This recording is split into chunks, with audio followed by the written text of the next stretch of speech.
Ok, muy bien. Entonces, retomando, pues me gustaría escuchar sus opiniones, ¿no? En todo lo que hemos compartido durante nuestra semana pasada de clases. Y aquí nuestro hermano César, por favor, la escuchamos. Sí, profe, una de las desventajas que tiene no estar en la clase en vivo es que uno tiene cosas para decir y se las Ujú. tiene que aguantar. No, porque no es lo mismo escribirlo en el chat en comentarios, porque al tratar de resolver las inquietudes, pues es muy interesante. No quiere decir que, o sea, no quiere decir que no se entendió el tema o que de pronto, yo cuando él preguntaba cuántos años teníamos en la iglesia, yo tengo 25 Mm. años en la iglesia. Tengo 47, o sea, yo llegué a los 22 años a conocer del Señor. Pero una de las cosas que me encantó de la clase, no me asusté, no pasó absolutamente nada, ¿sí? Pero sí me agradó mucho porque ha sido uno de mis intenciones desde que llegué a la iglesia. Y es un trabajo que yo trato de hacer como pastor en las congregaciones donde yo he estado. O sea, realmente tratar de entender el texto desde su primer enfoque. ¿Y cómo hacemos nosotros con ese puente para trasladarlo acá? Si es posible, si es esa forma, si es viable hacerlo. Pero, y uno a través de la historia mira cómo algunos han tratado de hacer unas interpretaciones y hasta se han desviado mucho, demasiado, porque esas interpretaciones se han convertido más en conceptos personales. Ah, ujú. Y aunque usted en la clase decía algo con respecto de la fe, sí, dependiendo de la fe de cada persona, pero los que estamos acá, aunque no somos de una doctrina igual, sabemos que sí hay unas personas que se han desviado demasiado, demasiado de lo que es bíblico. Y gracias a Dios por este estudio, gracias a Dios por los profesores, por usted, por el pastor Omar y todos los que nos aportan, que realmente nos hacen, o pienso yo, es mi opinión, nos hacen centrar sin dejarnos desviar a través de este trabajo y lo que se está aprendiendo. La verdad para mí fue muy nutritiva la clase, o sea, todas estas clases han sido nutritivas. Y de nuevo lo digo precisamente porque este año empecé unas enseñanzas de cómo nosotros debemos enfrentarnos y estudiar la Biblia. Y precisamente esto me sirve mucho también, aunque hemos estudiado antes, pero le cuento que cada vez que estoy estudiando veo que hay cosas que no he estudiado y que estoy aprendiendo. Y yo agradezco eso. Y esa clase del viernes, no, todas las clases, pero la del viernes, el pastor Omar, realmente interesante su forma de tratar el tema y de confrontarlo a uno. Entonces, quería pues, decir esa parte. Gracias, profe. Gracias, gracias, doctor César, muy amable. Y sí, no, la intención incluso de eso, justamente quizás en algún momento cuando conversaba con el profesor Omar, yo le decía, aún no hemos entrado a los métodos, no hemos dialogado quizás así para que ellos ya conozcan algún método, quizás lo conocen de forma indirecta, pero me parece interesante ver a qué resultado nos lleva, ¿no? Porque obviamente los métodos, cada uno tiene su proceso y uno tiene que, igualmente uno se adapta o va tomando qué métodos tal vez se le hacen más factibles para sus interpretaciones bíblicas, pero ya el llegar así a darnos cuenta de detalles, de cosas que a veces por más que leemos el texto se nos pasan desapercibidos y no logramos comprender, pues ya es un proceso de mucho tiempo, ¿no? De aplicar constantemente, de estar en esa indagación constante del texto y que nos lleva justamente después a poder, entonces, la intención también era esa, ¿no? De ver qué resultados nos lleva, ¿no? De aplicar esto y de ponerlo en práctica constante, ¿no? Porque no es algo que vamos a lograr isofacto, ¿no? Sino que es conforme vayamos avanzando, ya teniendo las herramientas, teniendo el conocimiento, indagando poco a poco sobre estas, de qué manera usarlas. Quizás aquí yo les presente una perspectiva, pero podemos hallar aún más, ¿no? Y cómo pues estas las vamos aplicando y algo importante que decía el pastor, qué interpretación al final vamos dando, ¿no? Si realmente tomamos esa herramienta para decir, bueno, entonces aquí el texto está diciendo algo diferente, voy a interpretarlo dentro de esa línea, o me doy cuenta de que no, esto está muy duro, yo mejor, yo lo supe, conmigo se muere, me lo callo y sigo dando la interpretación que es más acogida, ¿no? Entonces, ¿qué hago con eso, no? Y de qué manera, porque obviamente no es que tampoco vamos a ir a, vamos a decirlo así, quizás suene muy feo, a asesinar la fe de los otros, ¿no? No se trata de eso, ¿no? Sino, perfecto, tengo esto. ¿Cómo, lo que decía el pastor, cómo lo transmito? ¿De qué maneras? ¿Cómo empiezo? ¿A qué grupo de mi iglesia sé que puedo llegar de esta manera? ¿A cuál de otra forma? Y entonces, ir poco a poco, ¿no? Logrando esas transformaciones tan necesarias que son dentro de nuestras congregaciones para que así al final podamos de alguna manera anhelar o aspirar a tener grupos que sean más críticos con el texto, porque por lo general siempre alimentamos en primera instancia, considero yo, lo piadoso del texto. Y no es que esté mal, sí, no es que esté mal, ¿no?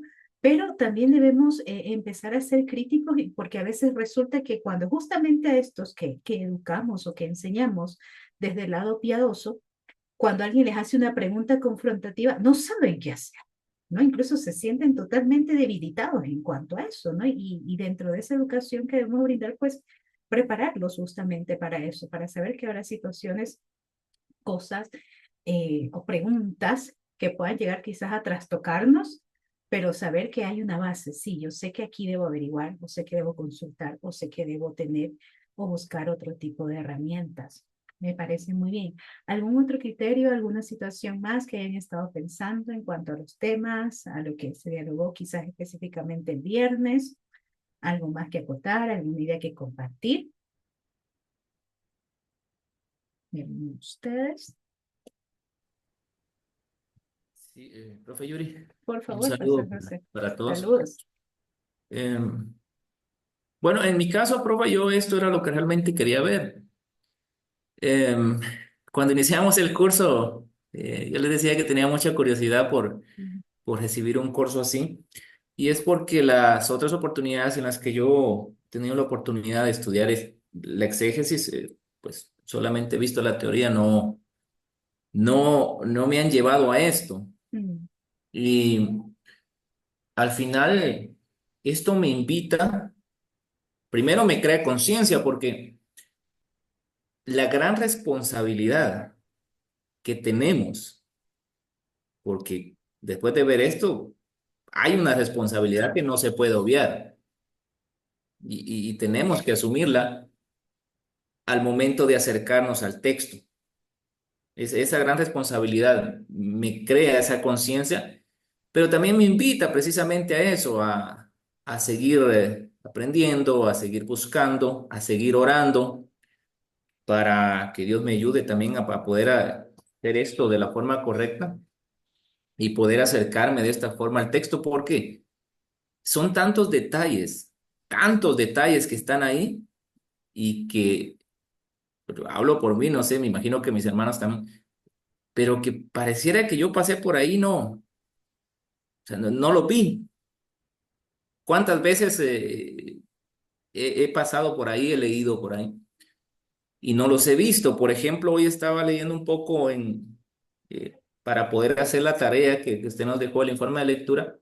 E igual, con los ejemplos que están en esa lectura, me vuelvo a preguntar y digo, bueno, ¿en qué momento yo leí aquí y pasaron esos detalles desapercibidos? Pero al final es eso, esa responsabilidad tan grande que está en nosotros y también esa invitación a que, pues, lo hagamos y tratemos de hacerlo de la mejor manera para poder utilizar todas las herramientas para poder tener ese acercamiento con el texto. sí, muy bien, gracias, gracias, hermano José. Y utilizó una palabra bastante fuerte, responsabilidad, ¿no? Porque a veces creemos que, bueno, me pusieron delante de un grupo solo en los días domingos o quizás solo en los días lunes y martes que nos reunimos, luego de eso, que Dios los cuide, ¿no? Y no se trata de eso, ¿no? Justamente el tener, creo yo, esa oportunidad de que gente se acerque a nosotros. Quizás no voy a decir que somos no quiero sonar tal vez engrandecerse de ser esa voz directa de Dios, pero tal vez acercarse a nosotros tratando de encontrar una guía, no sería la palabra adecuada, una guía que les pueda llevar a comprender el texto, incluso a formar su concepción de Dios y aún yendo más allá, a fortalecer su relación con Dios, pues a cada uno, desde el área en el que estemos, sea desde los altares predicando, sea desde las pequeñas células de hogar, sea desde los momentos de estudios bíblicos, sea hasta incluso de los momentos de escuela dominical que les llamamos, desde los más pequeños hasta los más grandes, pues todo ello está, tenemos un eje transversal que es justamente este sentido de responsabilidad, ¿no? Porque estas personas están de una u otra manera confiando en que lo que nosotros les estamos diciendo desde los lugares en los que estamos es lo cierto, es lo correcto, es la forma de, ¿no? Y entonces saber que eso es lo que van a reproducirse, eso es lo que va a continuar. Entonces ser conscientes y, ¿no? Y como mencionaba, es un proceso, ¿no? Y vamos quizás de aquí a seguir leyendo el texto y alguien va, ¡pum! Nadie se fijó en esta palabra y resulta que esa palabra le da toda una vuelta al texto, ¿no? Y entonces uno es como, vamos, otra vez toca estudiarlo, ¿no? Vamos, entonces, y creo que también eso es lo bonito, en este caso hablando específicamente del texto bíblico, que nos da esa apertura, justamente el poder ir descubriendo qué más tiene su trasfondo, todo lo que hemos visto o retratado de resaltar en cuanto a lo literario, a sus formas, a todo lo que está detrás de ello, pues nos brinda esa oportunidad de cada vez ir descubriendo riqueza, ¿no? Ir descubriendo riqueza que sí nos confronta, que sí nos desafía cada día. Y también, obviamente, considero yo sin dejar de lado esta parte de la fe, de esa convicción, de saber que cada detalle, cada cosa que se presenta, pues debe estar fundamentado, dirigido por eso, ¿no? Saber hacia dónde nos dirige, cómo lo interpretamos y qué realmente, qué mensaje realmente estamos transmitiendo con eso, ¿no? Muy bien, ¿algún otro comentario más? ¿Alguna otra opinión? ¿Algún otro detalle que quisieran compartir? Por favor, hermano Héctor. Mm, yo estoy acá en los Estados Unidos y yo me he topado últimamente, estamos acá en Estados Unidos, el fluido de información tiene que ser corroborado, revisado, porque aquí hay muchas personas que utilizan esta frase: ¿y qué de cierto hay? ¿Qué te asegura que lo que tú me estás hablando a mí de las escrituras es cierto? ¿Qué veracidad tiene? Y por eso es importante, como dice el hermano, ser bien responsable con toda la información que nosotros vamos a estar verificando antes de exponerla, porque tenemos que dar fe de que la palabra es veraz, es cierta. No solamente es orar y decirle al Señor, el Espíritu Santo, toca el corazón de esta persona para que por medio de la fe pueda creer, sino que nosotros como personas responsables tenemos que brindar la palabra de una manera veraz y no partir desde una interpretación humana, sin antes hacer las averiguaciones, las investigaciones correctas. Sí, es muy cierto también, no va de la mano poder. Y además eso, el poder saber, que es justamente lo que hizo nuestro hermano Héctor, el poder saber que lo que decimos es apropiado, es acorde a una verdad, ¿no? Que se pueda comprobar, también influye mucho, ¿no? En cuanto a nuestro testimonio, ¿no? Justamente nuestro testimonio, justamente permite que las personas puedan, ¿no? Aceptar el mensaje, abrir sus mentes y sus corazones, disponer su espíritu para poder escuchar el mensaje y pues recibir de este lo que realmente Dios quiere, ¿no? Porque al final decimos, todo esto debe descansar en esa convicción, en esa creencia en Dios y en ese mensaje que aquí tomar las palabras de la TCB, que lo que busca es transformar la existencia del ser humano, ¿no? Entonces, muy bien. El día de hoy me gustaría poder compartir con ustedes, ya entrar, ahora sí, a lo que es los métodos, ¿no?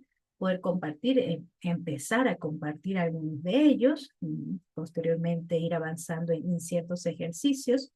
Eh, lo que estaba recordando es que tengo pendiente poner la especificación de la tarea final. Sí, entonces eso lo tengo ahí como pendiente, no se preocupe, obviamente consideraré el tiempo y pues poner la descripción y el detalle de eso, que eso es lo único que aún quizás no está publicado en el audio, ¿no? Entonces poder tener esa consideración y que lo puedan tener en cuenta. Muy bien, quizás esta, esta parte se me quedó pendiente en cuanto a esta relación que decíamos, ¿no? Que el exégesis es justamente una condición para la hermenéutica. Hermano Juan, coménteme, veo su mano levantada. Gracias, hermana. Disculpe, antes de que continúe, disculpe, tal vez ya dio la explicación, pero tal vez me la perdí. La primera tarea que está solamente es para los hermanos en diferido. La primera tarea, la de colocar el resumen, el comentario de la clase. Sí, correcto. Ah, sí, sí, claro, esa es para los hermanos de diferido. Ajá, Ah, ok. sí, con gusto. Sí, entonces, estas frases se me habían que me parece importante, tal vez como para ya cerrar y entrar ya ahora sí a los métodos, pues algo importante justamente del exégesis. La exégesis es eso que nos da paso, ¿no? Para hacer una, como dice aquí, una lectura popular de la Biblia, ¿no? Una lectura, una vez que tengo todo ese bagaje del que hemos dialogado, que se pueda extraer a través del exégesis, pues entonces poder hacer una lectura, ¿no? Y me gustó esto que decía, una lectura hecha con la vida y desde la vida, ¿no? Porque de eso se trata, de poder extraer todo eso desde su realidad y de alguna manera, ¿sí? Poder traerla hacia la mía, ¿no? Y hacerla viva en mi existencia, hacerla viva en mi realidad, hacerla viva en esa situación que en ese momento está buscando una respuesta, una guía, obviamente sin caer en desvirtuar el texto, ¿no? A una realidad que de alguna u otra manera se la vive, ¿no? Todo el contexto en el que estoy. Entonces, poder traer y hacer eso una lectura hecha con la vida y desde la vida, ¿no? Desde esa realidad que todos desde los diferentes contextos en los que nos encontramos, pues en algún momento determinado afrontamos. Entonces, justamente proporcionar los conocimientos necesarios para dar respuestas a las preguntas que plantean los lectores del texto bíblico y para descubrir en estos las riquezas inmersas en la Biblia. Inmersas, perdón por el error. Entonces, inmersas e inmensas también que tiene la Biblia, ¿no? Pues entonces justamente la exégesis nos puede y nos da paso para dar esas respuestas a las diferentes inquietudes que se le pueden presentar a un lector bíblico, ¿no? Y como decimos constantemente, mientras vamos leyendo el texto, pues vamos a ir descubriendo pequeñas cosas o grandes cosas que pues nos abren aún más a esa riqueza del texto.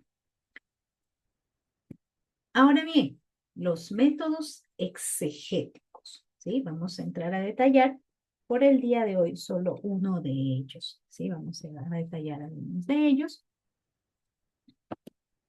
Y en este caso es importante primero preguntarnos qué es un método, ¿no? ¿Qué es un método? La RAE dice que es un modo de decir o hacer con orden, que es un modo de obrar o de proceder, es un hábito, una costumbre que tiene cada uno, ¿no? Procedimiento que se sigue en las ciencias para hallar la verdad y enseñar. Ahora bien, dentro de su texto, Kruger, Croato y Míguez nos dicen lo siguiente.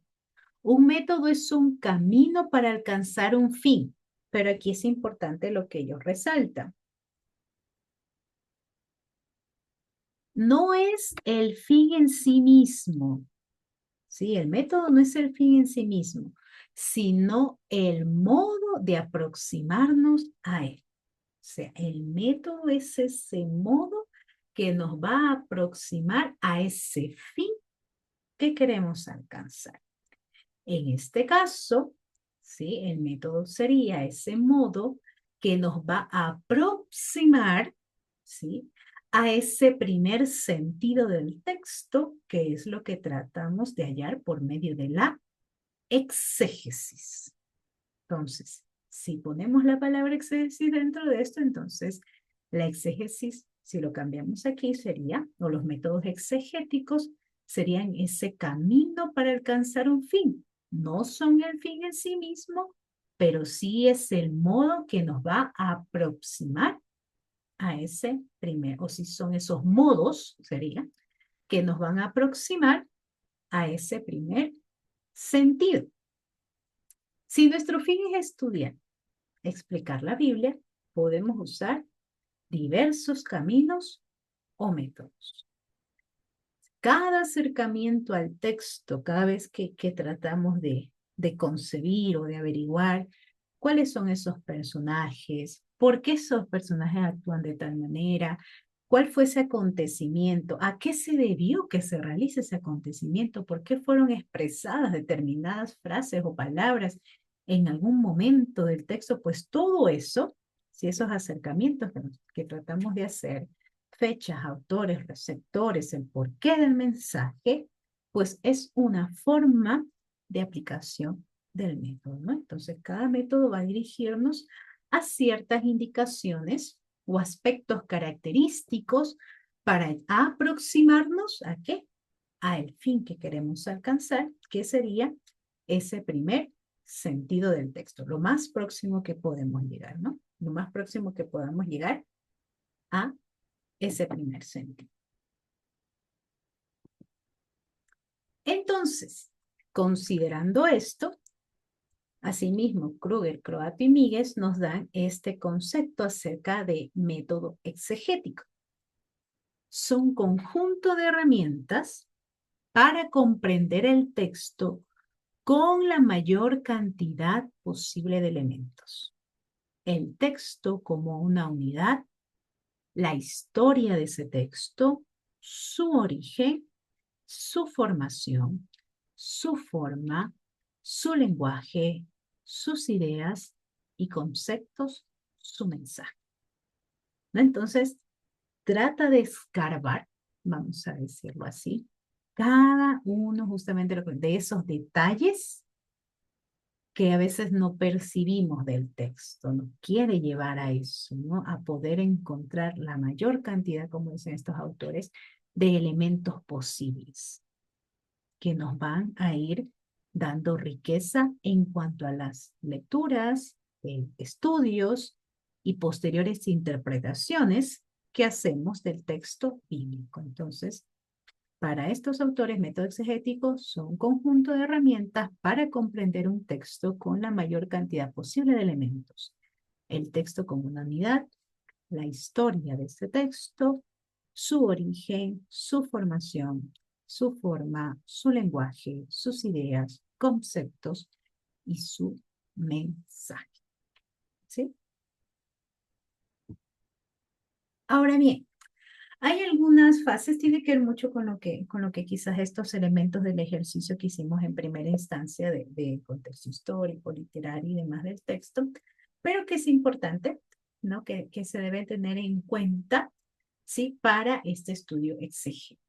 ¿Sí? Hay algunas fases que debemos considerar. Entonces, el primero de estos es fijar el texto, ¿sí? La crítica textual. Ahora bien, las traducciones de la Biblia que usamos, ¿qué tienen que ver con esto de fijar el texto? Pues que las traducciones de la Biblia que usamos están hechas, como se mencionaba en anteriores ocasiones, a partir de ediciones de las lenguas originales. Es decir, son copias que se han transmitido a través del tiempo. Y esto obviamente ha tenido sus implicancias, como lo hemos dialogado, ¿no? El considerar qué situaciones se cambiaron, qué cosas tuvieron que modificarse, cuáles eran las interpretaciones, cuáles fueron las reglas o las situaciones que los dirigieron ante algún tipo de situación en particular. Entonces, la labor de la crítica contextual consiste en comparar los manuscritos, ¿no? Justamente ir hacia eso más antiguo que se posee para tratar, como bien se menciona aquí, para tratar de restablecer el texto de la forma más cercana al original. Esto y obviamente es algo, como está aquí entre paréntesis, un trabajo altamente especializado, ¿no? Ya algo de mucho estudio, de mucha profundidad, del conocimiento de las situaciones de aquellos tiempos. Entonces, trata de justamente hacer comparaciones y poder comprender o tener esa cercanía a los originales, ¿no? Para trabajos menos especializados, que en este caso sería para el inicio de nosotros, ¿no? Ya quizás hay alguien que aquí guste especializarse en este caso, ¿no? Llega a los estratos mayores, ¿no? Pero para trabajos básicos de estudio, ¿no? Se recurre ya a las ediciones, ¿no? A lo que les mencionaba, los comentarios ya que tenemos. Hay ediciones críticas acerca del Antiguo y Nuevo Testamento, hay los comentarios científicos de los textos, entonces ya estos nos permiten ir directamente a trabajos de justamente personas altamente especializadas en esto que nos brindan información acerca de los textos, ¿no? Específicos. Incluso hasta a veces nos pueden decir que tal vez lo que nosotros consideramos como una unidad no lo es realmente, ¿no? Y entonces nos lleva a centrarnos en un estudio de un tema y de un texto en específico. Entonces, la crítica textual, fijar el texto, sabernos específicamente en qué secciones, qué partes lo componen como tal. Delimitar el texto, ¿sí? Determinar con precisión dónde comienza, dónde termina, cuáles son sus límites. Un término muy usado para referirse a los textos es pericopa. En el estudio bíblico, una pericopa es una unidad literaria relativamente breve y con sentido completo. Una parábola, un relato de milagro, en algunas ocasiones un discurso de Jesús, pero un libro completo no es una pericopa. Entonces, justamente lo que les mencionaba, saber delimitar qué sección estoy leyendo, a qué responde, son todas un conjunto o responden a situaciones diferentes. Entonces, delimito el texto, también es importante. No delimito el texto, tener los recursos del texto. Aquí de una manito levantada. Hermano César, coménteme por favor. Hermano César y su manito levantada. Fue mi error? No le escuchamos. O por lo menos yo no le escucho. Sí, profe, Ahora. estaba diciéndole, profe, que en la diapositiva anterior y en esta hay dos cosas que o he notado dentro de algunas traducciones.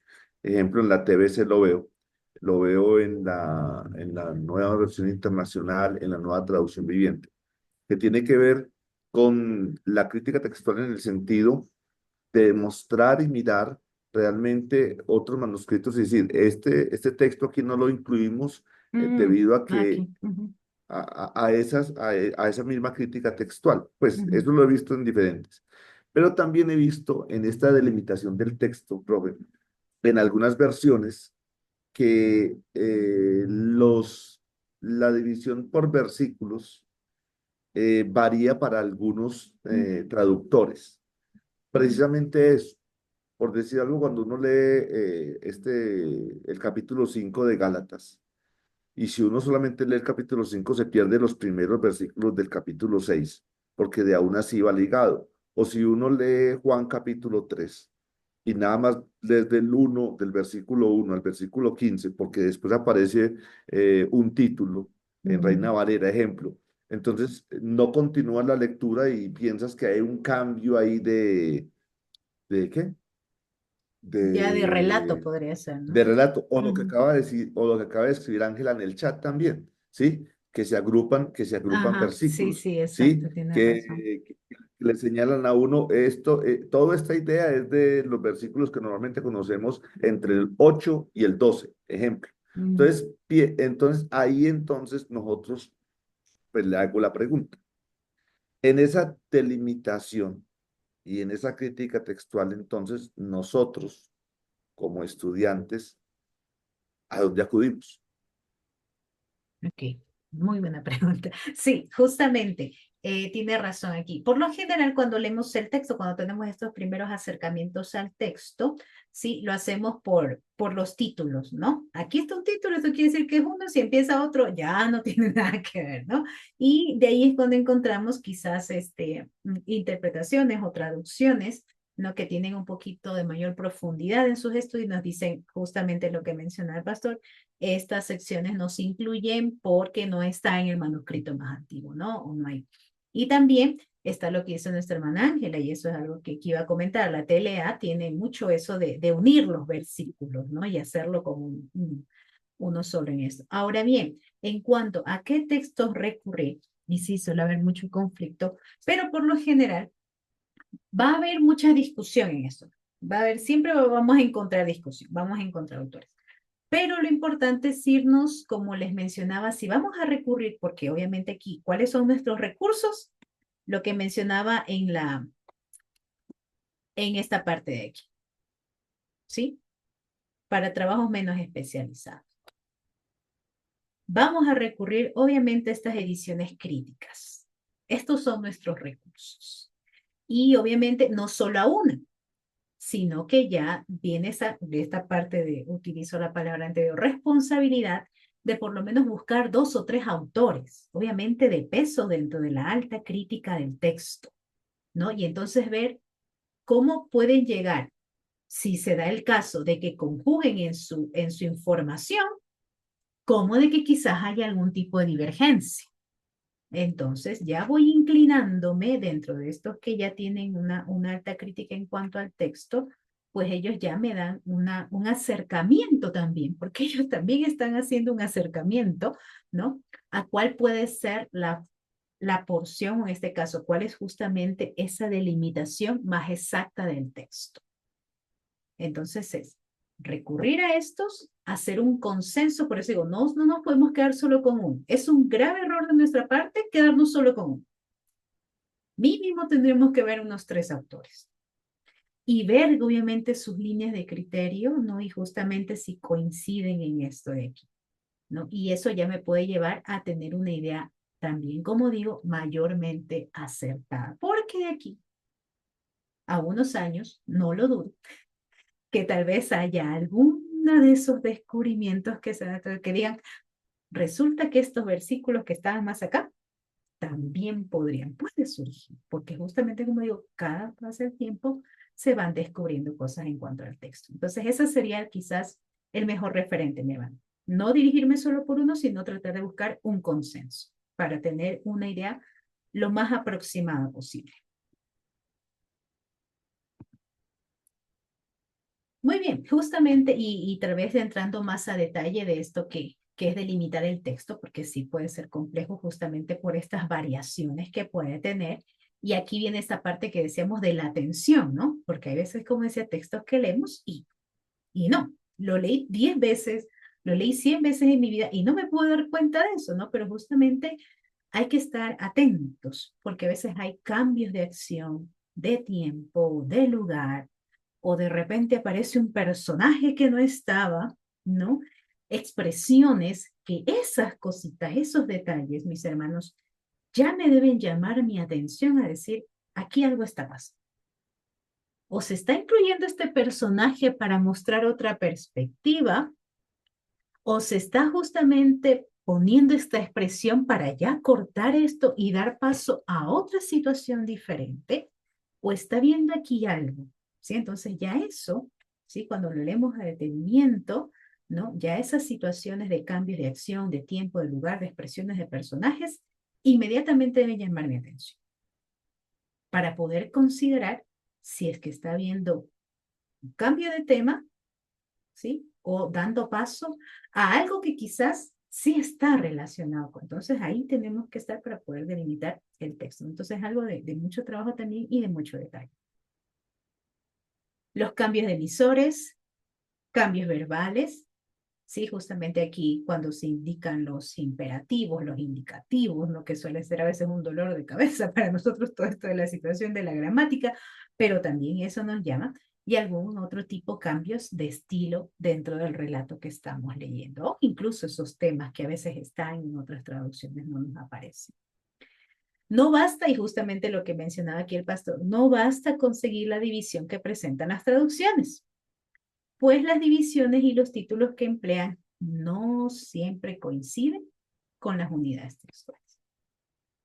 ¿Sí? Como les decía, cuando ha habido o ha surgido toda esta situación del texto como nosotros ya lo conocemos, pues todos estos que trabajaron en su momento para poder entrelazar toda esta riqueza literaria con la que se encontraron, pues hubieron situaciones en las que, como dice Hans de Witt, como lo plantea, dice, no sabían qué determinaciones tomar y fue algo que cayó específicamente bajo la responsabilidad de la persona que se confrontó con ese primer texto.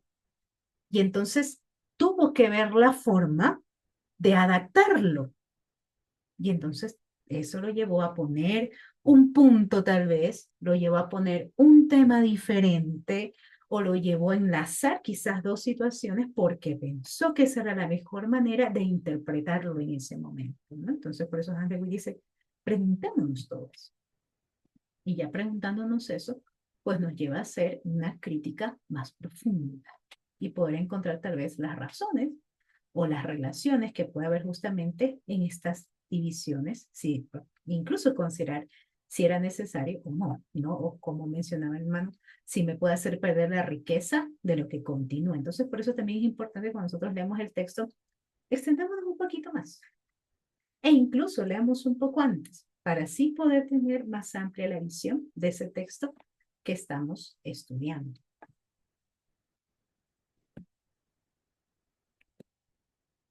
Y obviamente también un buen recurso son el uso de las traducciones, ¿no? Como ya hemos mencionado en varias ocasiones, no solo una.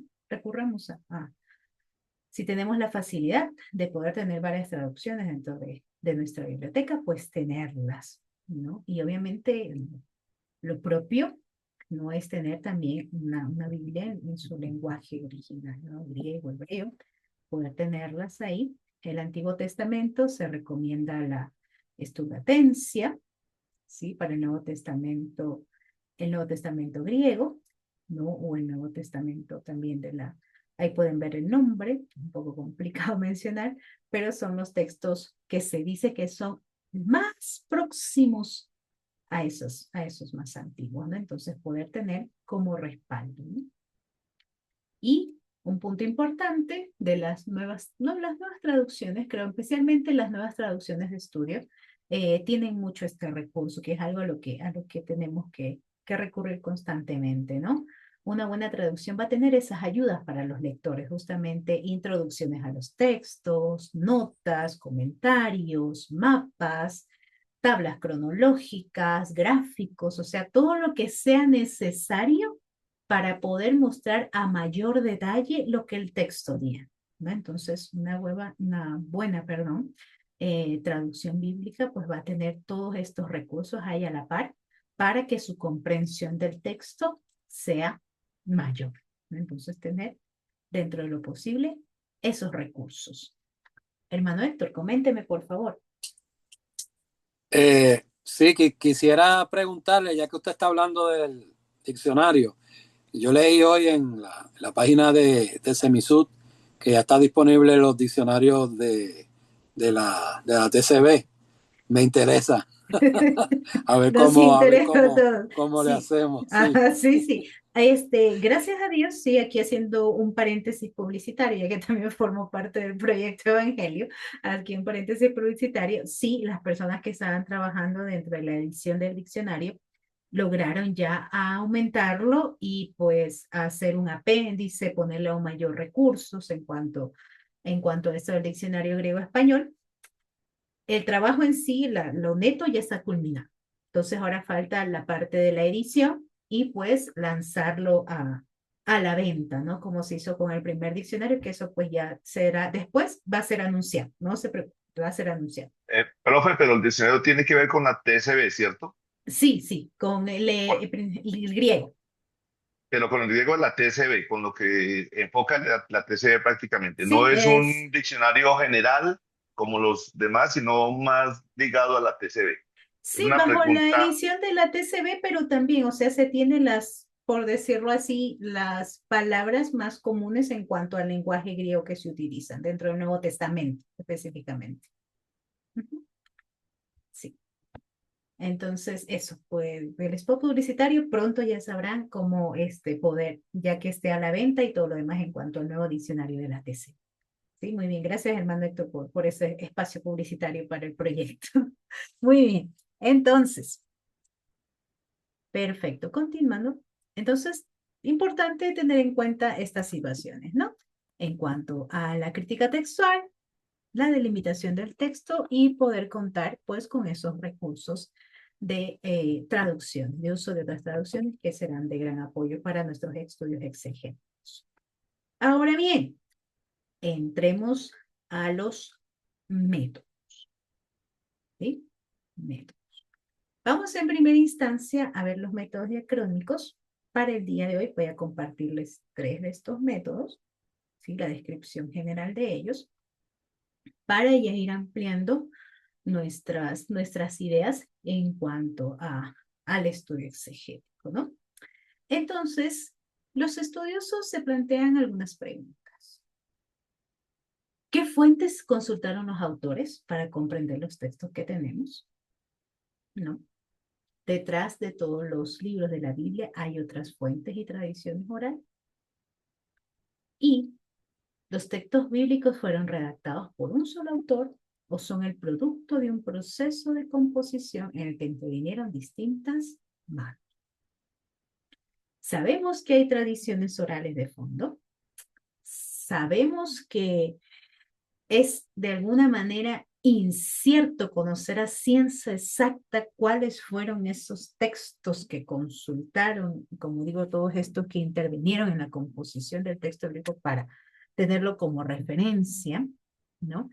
E incluso, de alguna manera ya es certera la respuesta de que hay toda una intervención dentro del texto bíblico, ¿no? De que no fue una sola situación, sino que hubieron diferentes procesos y diferentes personas dentro de la composición de lo que es el texto. Y como bien menciona aquí, resolver este tipo de preguntas, ¿sí? Justamente el pensar en esto llevó a que se diera origen a los métodos diacrónicos, ¿sí? ¿Qué tratan o qué procuran, ¿sí? Estudiar? Pues la historia de los textos, justamente llevarnos a todo ese trasfondo histórico del texto. Se tratan de llevarnos a esa historia, centrarnos en eso de la historia, los métodos diacrónicos. Son procedimientos que estudian el crecimiento que estuvieron los textos bíblicos. ¿Cuáles tratan de buscar cuál fue todo ese proceso histórico y evolutivo, los cambios que ocurrieron a lo largo de ese tiempo para que el texto sea lo que nosotros conocemos ahora? ¿Sí? Obviamente se destaca que se requiere aquí nuevamente mucha observación y detalle, que es algo que quizás en lo que hemos caído todos aquí en cuenta de que no siempre la tenemos, ¿no? No siempre la tenemos. Hay cosas que se escapan de nuestra visión o de nuestro entendimiento inmediato del texto, ¿no? Detectar rupturas en las narraciones, repeticiones, quizás alguna incongruencia, duplicados, o hasta incluso hay quienes lo determinan como contradicciones, ¿no? Así como también hay quienes defienden y dicen, no, las contradicciones dentro del texto bíblico lo que demuestran es una mayor riqueza de la expresión del texto. Quedan esos dos caminos abiertos en cuanto a esta opinión de la contradicción dentro del texto. ¿Qué trata o qué procura este método diacrónico? Pues procura brindar un conocimiento más preciso de la Biblia, ¿no? Recuerden que todo esto son acercamientos a lo mayor posible, acercamientos a lo mayor posible. Un mejor acercamiento a también ¿qué? A las comunidades, ¿sí? A quienes dirigieron estos textos y del contenido teológico, de esas concepciones, de esas formas de visualizar, de esas formas de comprender el mensaje. Se dice que los especialistas han fijado, sí, 4 métodos, de esto vamos a ver en primera instancia 3, la crítica literaria, el análisis de género, el análisis, perdón, de tradiciones y el análisis de la composición, perdón.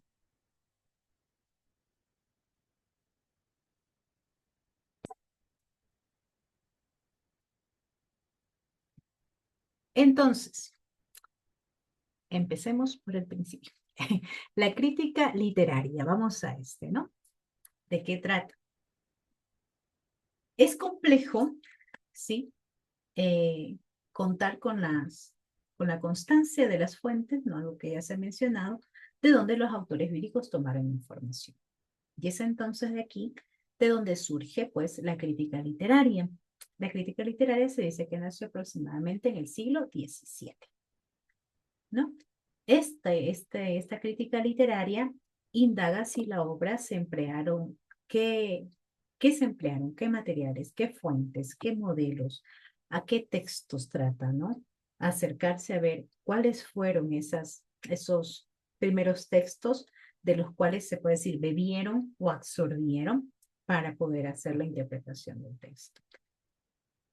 Si intervinieron uno o varios autores y en qué tiempo fue compuesto el texto. Entonces, las fuentes, vamos más específicamente a esto, autores y tiempo. ¿Sí? Son tres cosas en las que se esfuerza por centrarse la crítica literaria. Cuando se compruebe el uso de fuentes, tarea adicional es tratar de, ahora sí, reconstruirla. Tomaron todos estos elementos, ahora sí, ¿cómo fue que los unieron? ¿Qué los llevó a unir estos textos, ¿no? Y lo mismo sucede cuando se considera que fueron varios o distintos los autores. Ahora bien, gracias a esta labor, justamente de quienes se han dedicado a tratar de encontrar fuentes, autores, tiempos, ¿no? De fijarse en todos estos detalles que como veo que a veces se pasan desapercibidos en nuestra visión, pues entonces hoy sabemos que Moisés no compuso Pentateuco, ¿no? Ya es algo que conocemos. Ni que todas las cartas paulinas proceden solamente del apóstol, ¿no? Se habla de escuelas, se habla de tradiciones, se habla de diferentes autores involucrados en este proceso, ¿no? Justamente, por ejemplo, en lo que respecta a los evangelios, la crítica literaria se centró mucho en estudiar a los evangelios sinópticos, ¿no? Porque a veces, si uno lo ve en este tiempo, los sinópticos, un profesor pensaría, aquí hay plagio, ¿no? Alguien le pasó el documento a alguien y le aumentaron unas palabras o le cambiaron aquí y está, ¿no? Pero entonces, justamente la crítica literaria en este caso, lo específico de los sinópticos, o como también se le llama crítica de las fuentes, trató de averiguar de dónde, de esa fuente de la que bebieron estos autores, para entonces surgir estos diferentes relatos, ¿no? Para el ejercicio de la crítica literaria, se presta atención a todos aquí, importante, ¿a qué? A todos aquellos fenómenos que rompan la unidad del texto y generen tensión. Todas aquellas situaciones como decía, ¿por qué está apareciendo este personaje? ¿Por qué está sucediendo esto? Ya debe llamarme atención dentro de la redacción del texto. Cualquier elemento que fraccione el texto puede ser indicio ¿de qué? De distintas formas. Entonces, la crítica literaria nos lleva justamente a analizar, a ver críticamente todo este tipo de situaciones, la presencia de otra fuente. Ya eso me lleva a otras situaciones, y eso me lleva a otra forma de interpretar al texto, de que hay otra línea ahí, hay otra vertiente ahí. Y entonces, vamos aquí vamos todos a nuestras Biblias, principalmente Antiguo Testamento, que son nuestros primeros ejemplos. Ahí ustedes también saquen su Biblia, activen su Biblia o abran su Biblia. Y vamos a ver, ¿no? Entonces, se dice que existen algunos criterios o algunas cosas donde podemos observar estas tensiones, ¿no? Entonces, vamos al relato de la vocación de Moisés. Exégesis, alguno de ustedes que por favor busque ahí, Exégesis 3, perdón, exégesis, estoy aquí con la palabra Éxodo, Éxodo 3 del 1 al 4, sí, Ya me perdón. sonaba Sí, herejía. sí, ese libro todavía no sale para la próxima edición. Éxodo 3 del 1 al 4. Y alguien más que va en... Yo voy a buscar Éxodo 6 del 2 al 13. Vamos a ver. No hay-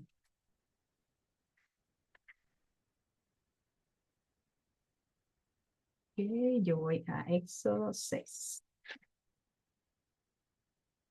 Ok. Alguien que tenga primero Éxodo 3 del 1 al 4, por favor, que lo lea. Yo lo tengo, profe. Por favor, gracias. En la Reina Valera contemporánea dice, Moisés cuidaba las ovejas de Jetro, su suegro, que era sacerdote de Madián, y un día llevó las ovejas a través del desierto y llegó hasta Horeb, el monte de Dios.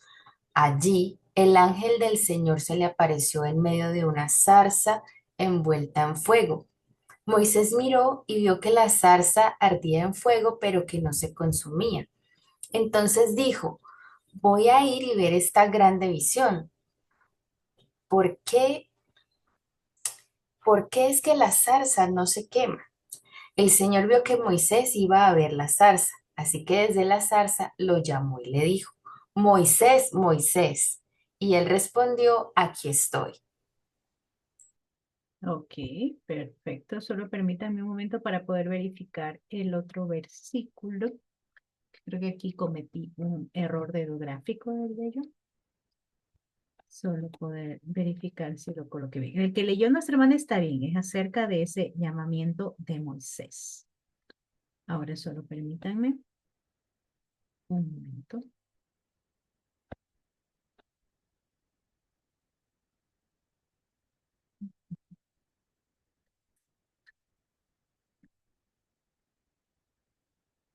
Sí, el 1 al 4. Y hermana, por favor, puede leer también el versículo 17 de ese mismo, Éxodo 3:17.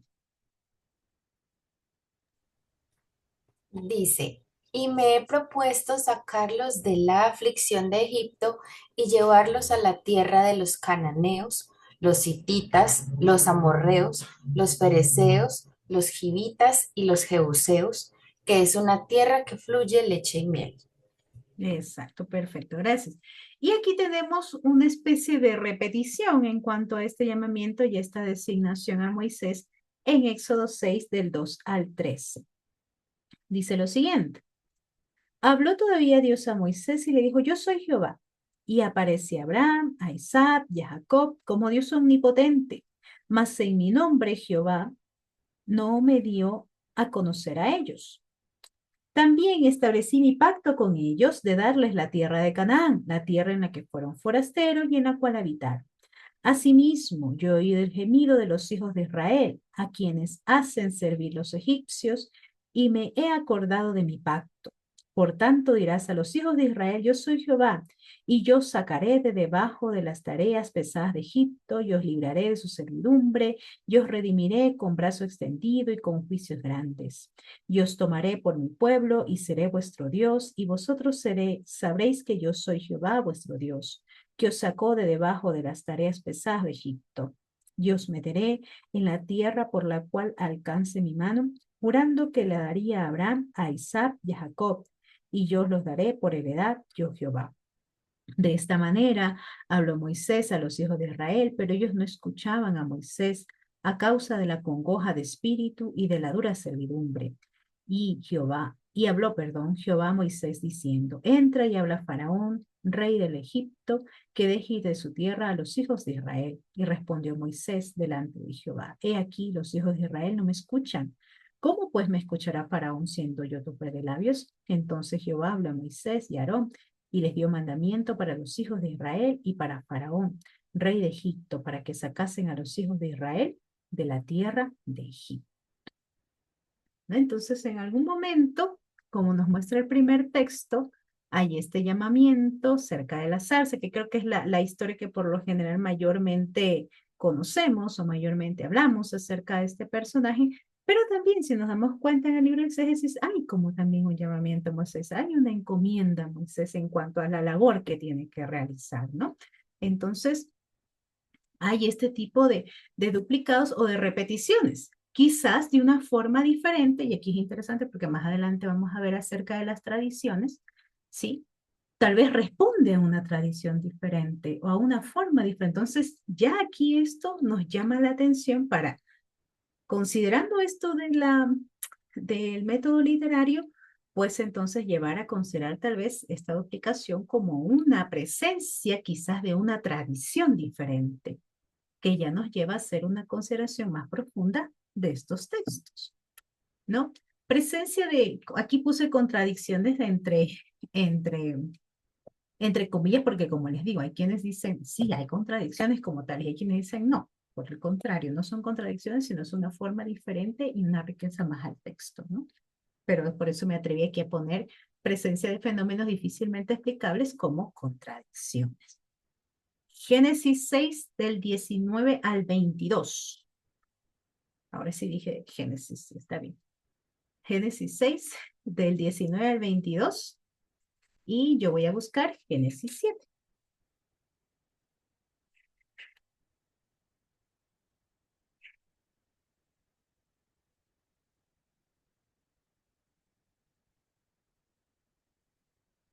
Quien lo tenga, por favor, me ayuda leyendo Génesis 6 del 19 al 22.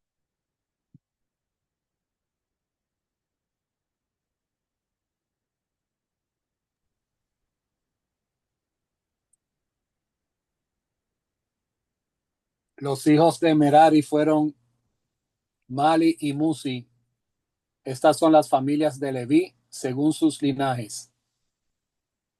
Amirán tomó por mujer a su tía Jocabet, la cual dio a luz a Aarón y a Moisés. Perdón, mi hermano, perdón que lo interrumpa. Génesis 6. Oh, perdónenme, que estoy en Éxodo 6. Déjeme Sí, la ya, Génesis ahora 6. sí ya nos saltamos. ¿Yo lo puedo leer, profe Yuri? Por favor, sí, Génesis 6 del 19 al 22.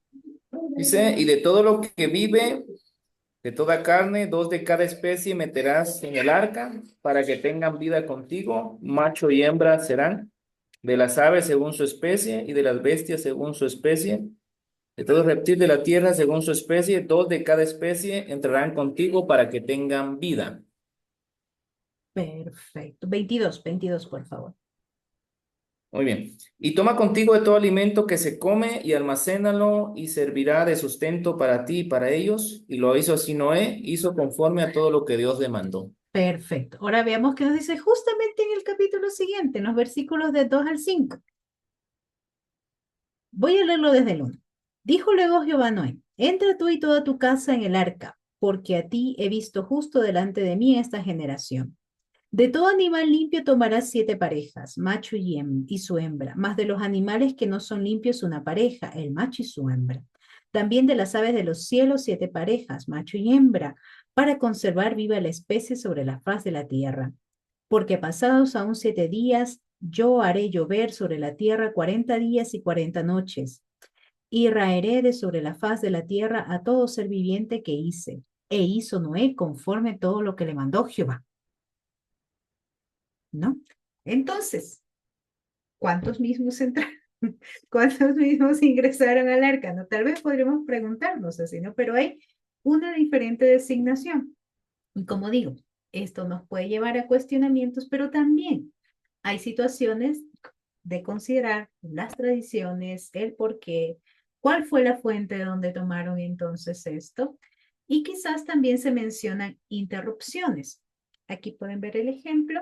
Hay a veces relatos contiguos que presentan alguna situación en particular que es como que sale de lo que se está mencionando generalmente. Aquí los voy a leer yo. Segunda de Corintios.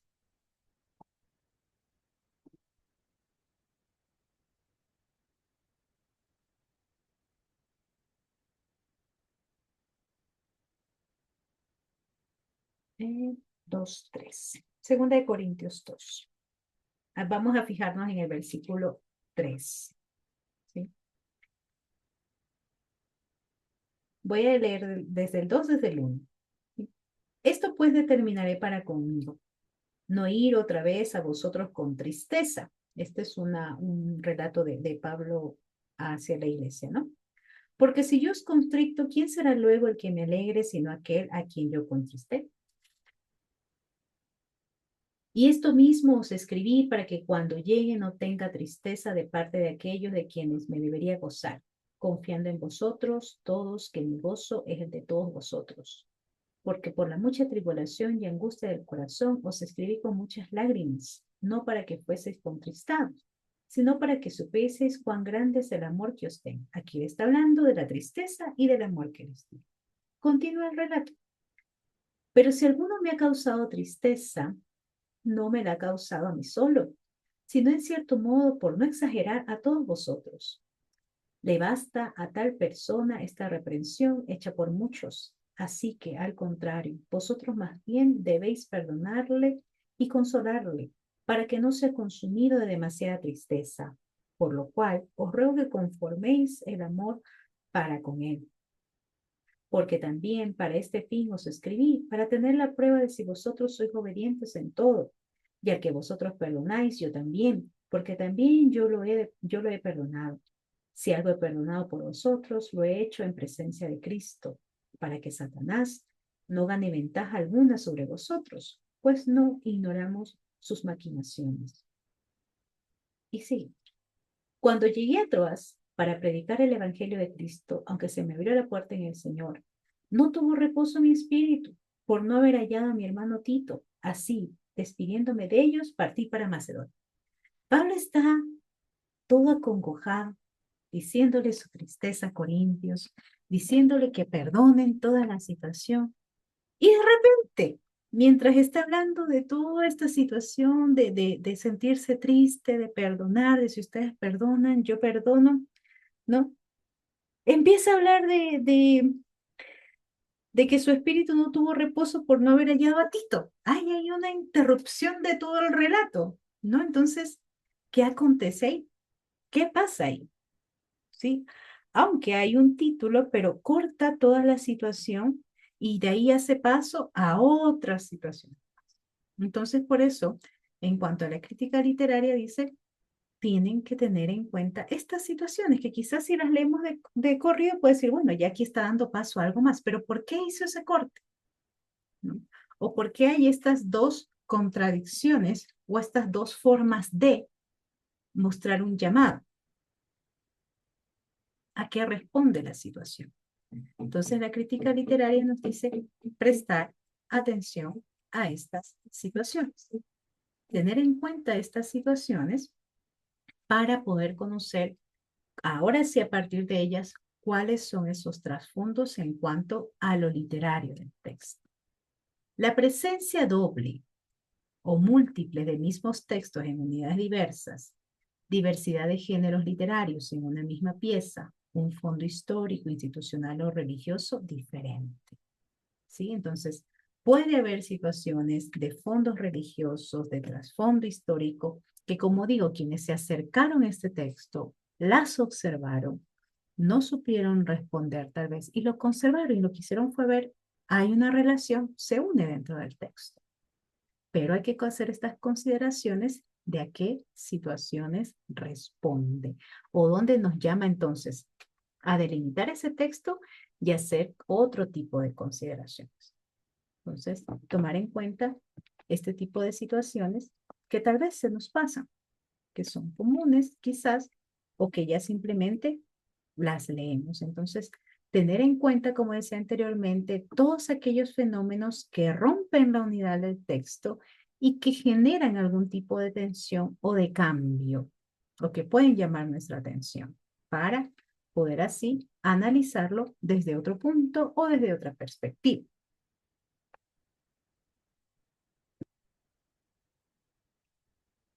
Permítanme.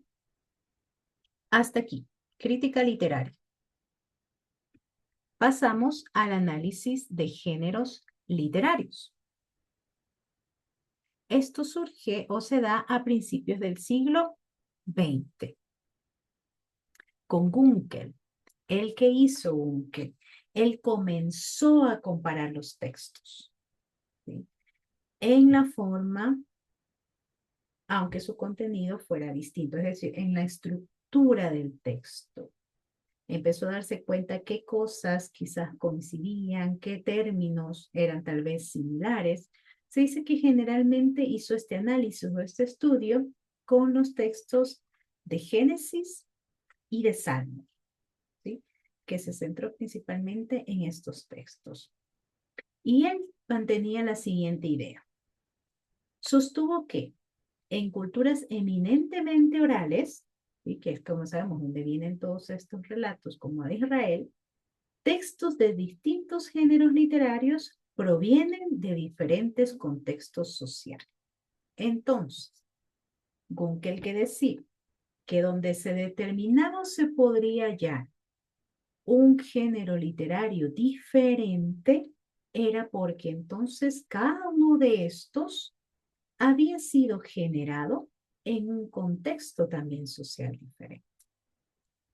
Un género literario diferente para él lo llevaba a un contexto social diferente. Y con esta idea de Gunkel fue que nació la crítica de los géneros literarios. O lo que mayormente, y tal vez es el término que generalmente escuchamos, la historia de las formas literarias del texto. Como bien se menciona aquí, ¿por qué tal vez es más mencionado este término de historia de las formas? Porque la popularizó Martín Dibelius. Y él procuró este análisis en los evangelios. Entonces, Gunkel empieza analizando ciertos textos, tratando de ver la forma, la estructura de esos contenidos. Determina que cada uno de estos responde a un contexto social diferente. Es así como con el paso del tiempo se populariza, por decirlo de alguna manera, más el término historia de las formas por Martín Dibelius, quien aplica esto a los evangelios. Y entonces, ¿qué son los géneros literarios? ¿Sí? Para Gunkel, un género literario se reconoce por 3 factores, dice el Internos. Hay 3 cosas que hay que ver dentro del texto en cuanto a su género literario. El tema, que siempre va a tratar de un tema específico, como le digo cuando leía lo de 2 de Corintios, no está hablando de un tema, de repente hay una ruptura en cuanto a lo que estaba hablando. La estructura, ¿sí? ¿Cuál es el patrón, por decirlo así, que sigue? ¿No? Y el repertorio. ¿Cuáles son esas repeticiones, esas constantes que se dan dentro del texto? Y dice que hay un factor externo, que es lo que se conoce como el 6-11, que es la situación vital, las circunstancias sociales o también lo que denominamos como el contexto. Entonces, hay un tema en particular, hay una estructura en particular dentro del texto y esto va a responder a una circunstancia social. Si analizamos, tiene, ¿no?, mucha relación con lo que vimos anteriormente que dice Gunkel. Si hay un género literario distinto, es porque responde ¿a qué? A un contexto social diferente. Entonces hay un seguimiento, por decirlo así, o una línea que une estas ideas. Entonces, él dice, hay tema, hay estructura, hay repertorio, y todo esto responde a una circunstancia o vivencia social, al 6-11, como se conoce generalmente. Es importante determinar la finalidad o intención del escrito. Ni 100 años de soledad, ni el canto de Débora y Barak, ni el canto de Victoria de Éxodo 15 quieren contar en sí una verdad histórica. A veces tratan de referencias, de elogios, de halagos o de formas literarias de expresar cómo se vivió o cómo interpretaron algún acontecimiento. quien lee los relatos de aparición del resucitado como si fuera una biografía, posiblemente no comprenderían el mensaje del texto, que sí, hay relatos acerca del resucitado, pero ¿cuál es el mensaje de esos relatos del resucitado? Por eso dice como si fueran una biografía, posiblemente no comprende el mensaje, porque más allá de esa acción de aparición del resucitado es qué representó que ese resucitado aparezca. ¿Qué fue lo trascendente que aconteció luego de esas situaciones? Entonces él dice, hay que comprender el género literario y el contexto al cual pertenece ese género literario. Poco complejo, pero esas son las guías que nos dan. Perdón. En muchos casos, la función de un texto se puede descubrir a partir de una precisa identificación del género literario. Y de la correcta función de dicho género, aquí está, dentro de ese poema.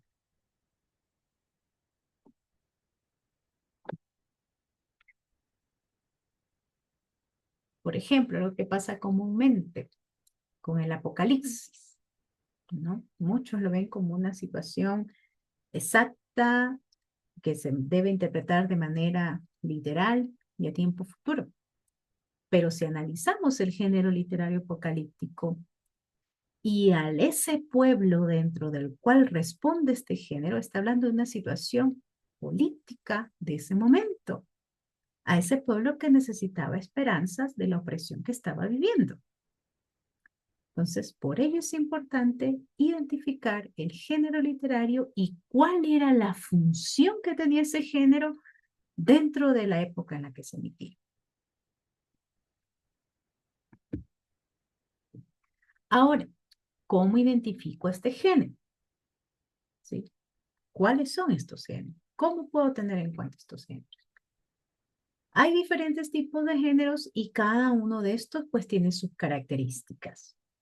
Narrativo. Son relatos o historias. Los libros como Génesis o Hechos suelen ser narrativos. ¿Sí? Cuentan un evento, una serie de hechos, personajes y desarrollos. Génesis 1 del 1 al 2, ¿qué nos dice? Génesis 1 del 1 al 2. ¿Qué nos menciona? La creación. Por favor, ¿ya? ¿Qué nos dice el texto del 1 al 1 al 2, por favor?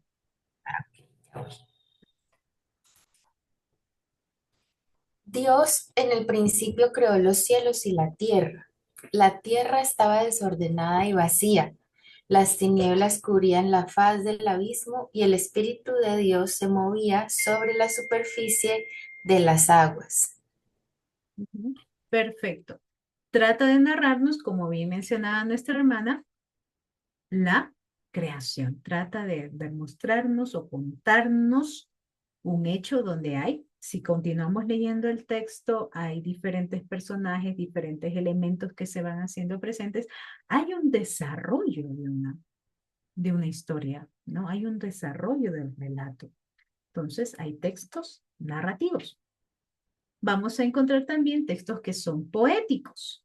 Generalmente la poesía que trata de expresar emociones, sentimientos.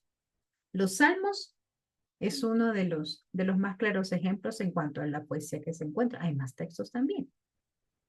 Si se observa que el texto tiene un lenguaje más figurado, metáforas y busca transmitir emociones profundas, es probable que sea poesía o un texto lírico.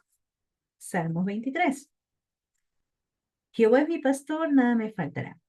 En lugares de delicados pastos me hará descansar. Junto a aguas de reposo me pastoreará. Voy a continuar.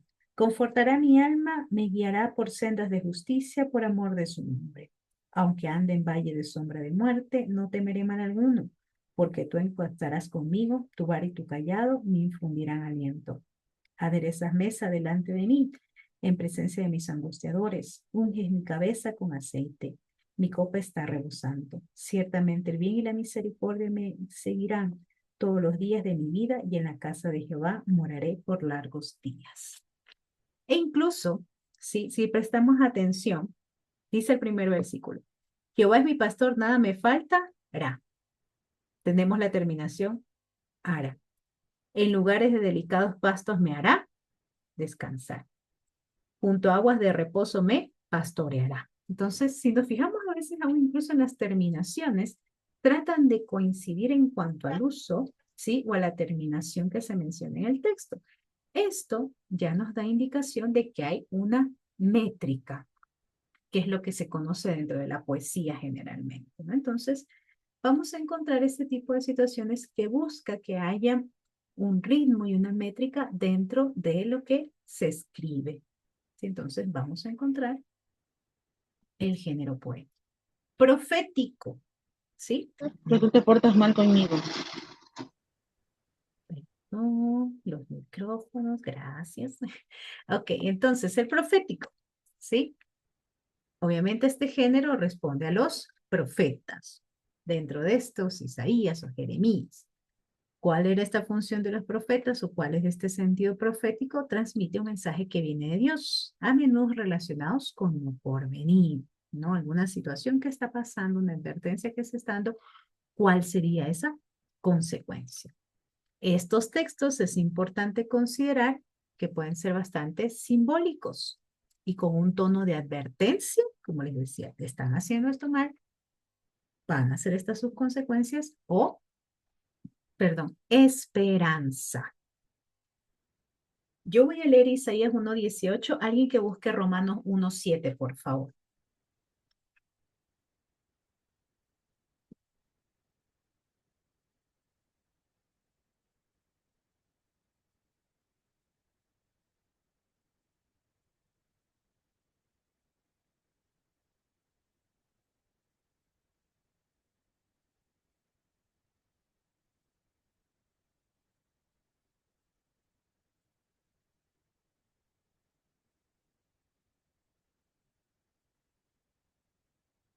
Venid luego, dice Jehová.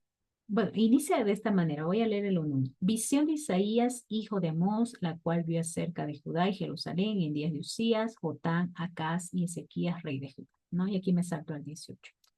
Venid luego, dice Jehová, y estemos a cuenta. Si vuestros pecados fueren como la grana, como la nieve, serán emblanquecidos. Si fueren rojos como el carmesí, vendrán a ser como blanca lana.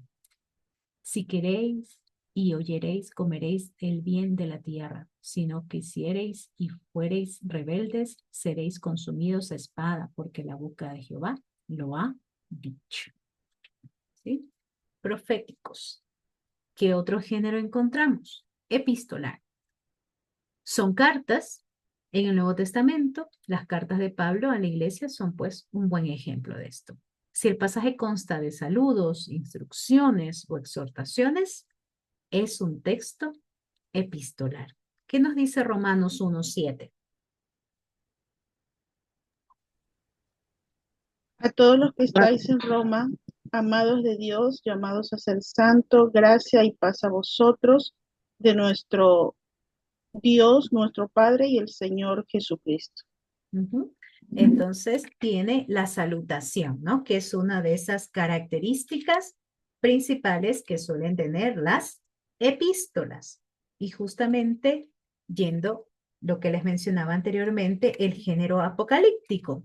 También, Apocalipsis debe leerse dentro de la consideración de este género. Es común en libros como Daniel o Apocalipsis y está lleno de símbolos. ¿Sí? Esto es algo muy importante que se debe considerar cuando leemos acerca del género apocalíptico.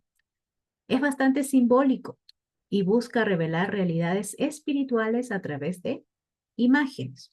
Por ejemplo, Apocalipsis 16 del 1 al 3, solo leyendo una sección de las copas de ira, ¿no? Oí una gran voz que decía desde el templo a los 7 ángeles, id y derramad sobre la tierra las 7 copas de la ira de Dios. Fue el primero y derramó su copa sobre la tierra, y vino una úlcera maligna y pestilente sobre los hombres que tenían la marca de la bestia y que adoraban su imagen. El segundo ángel derramó su copa sobre el mar, y éste se convirtió en sangre como de muerto, y murió todo ser vivo que había en el mar. ¿No? Entonces, símbolos, imágenes. Ya nos habla de 7 ángeles, nos habla de 7 copas, nos habla de la ira de Dios, nos habla de úlceras malignas, nos habla de la marca de la bestia. Entonces, ahí ya todo ese sinnúmero de situaciones deben llamarnos la atención, no para causar, en este caso, terror con el texto, sino justamente buscar cuál es esa simbología y cuál es esa situación que quiere mostrarnos a través de estas imágenes, como dice, o esas realidades espirituales, también como dice este concepto, que se quiere mostrar por medio de estos símbolos, por medio de estas situaciones. Entonces, hay varios géneros que debemos tener en cuenta. Y obviamente, como les mencionaba, ese género responde también a un contexto, responde a un momento. Por eso, quizás para nosotros puede ser difícil de comprender, pero para quienes lo escuchaban en ese momento estaba todo claro. No necesitaban mayor explicación, estaban siendo claros en cuanto al mensaje que les decían. Para identificar el género debemos fijarnos en el tipo de lenguaje, en la estructura del pasaje, si es narrativo, si es poesía, el propósito del autor, si está contando una historia, si está enseñando algo, si está revelando un mensaje profético. Y obviamente, si resalto, es necesario establecer el sitz in leben, la situación sociocultural. ¿Dónde floreció ese género? ¿Cuáles fueron las circunstancias sociales, políticas, económicas y religiosas donde se aplicó ese género? Eso ahí sí nos va a dar todo el panorama para a partir de ello poder hacer una interpretación. Voy a mostrarles un pequeño video justamente para reforzar la idea de los géneros. Permítanme solo un momento.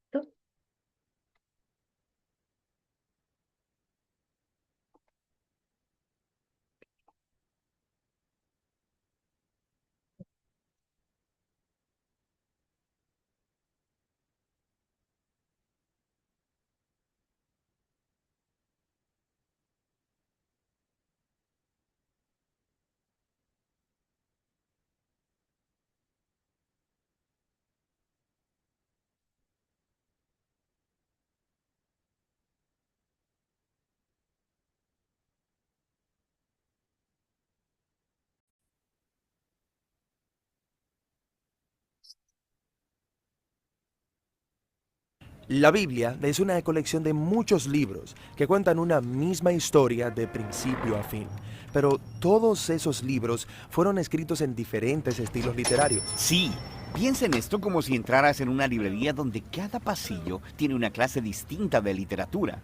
Tenemos historia o poesía o narrativa, y cuando eliges un pasillo y tomas un libro, vas a tener expectativas muy diferentes. Buscarás cosas diferentes. Cierto, todos los libros son literatura, pero comunican de maneras muy diferentes. Sí, y es lo mismo con respecto a la Biblia. Si no prestas atención al estilo en el que están escritos, te perderás el esplendor de cada libro. Entonces, ¿cuáles son los principales tipos de literatura en la Biblia? Bueno, primero que nada tenemos la narración.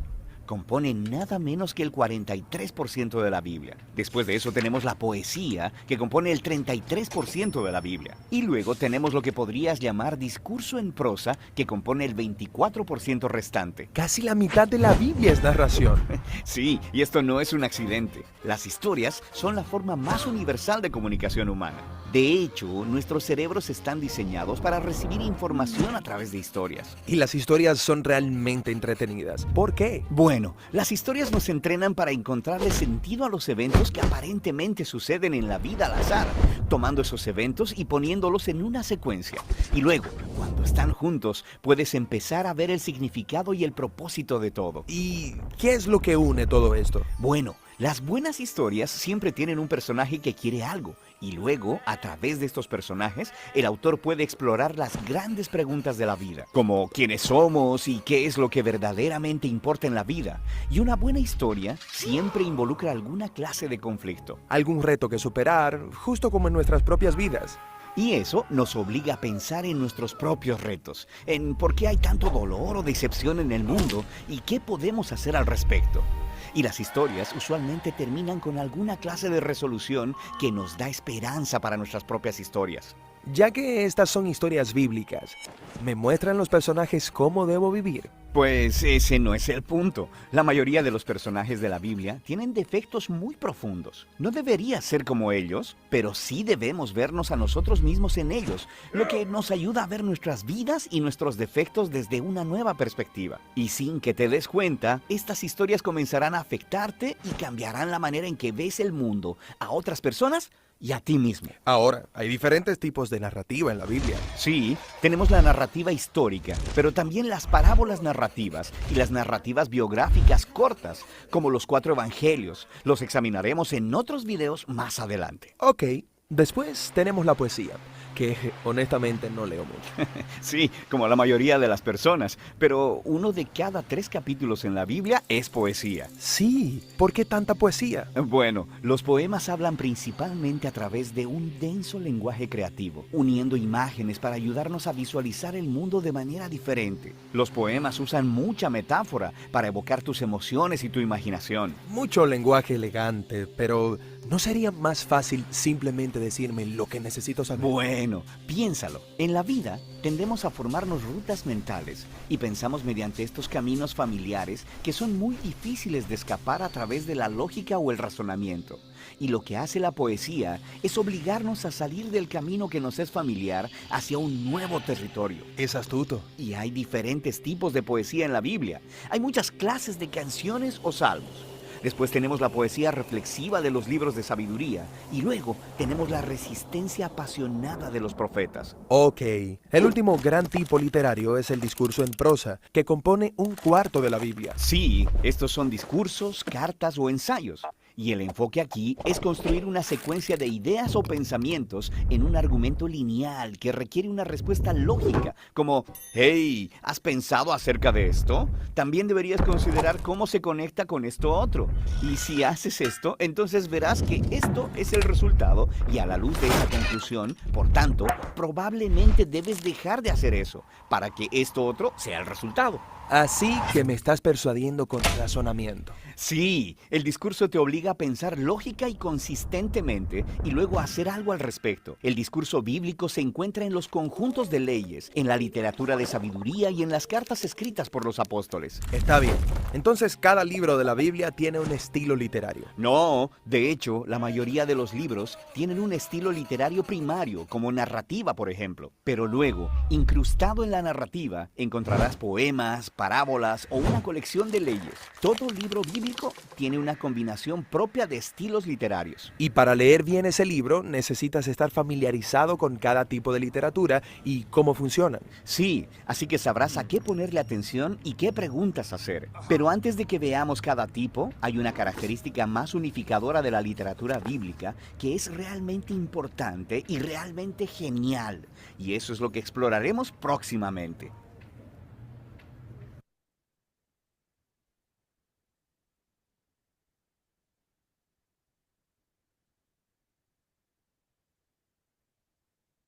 Muy bien, entonces, ¿cuánto detalle nos puede brindar sobre el hecho de poder identificar, porque también a veces eso nos cuesta, ¿no? Poder identificar el género literario del texto y a su vez que esto nos lleve a poder identificar el por qué fue expresado en ese momento, el contexto al que está respondiendo.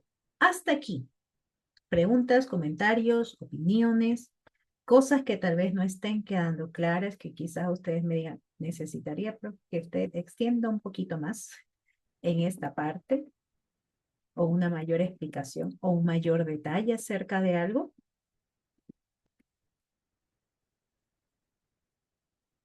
Recuerden que si todos guardan silencio, Si callan ahora, deberán callar para siempre. Perfecto. Queda hasta grabado como evidencia de que pregunto. Muy bien. Muy bien, entonces, permítanme ver.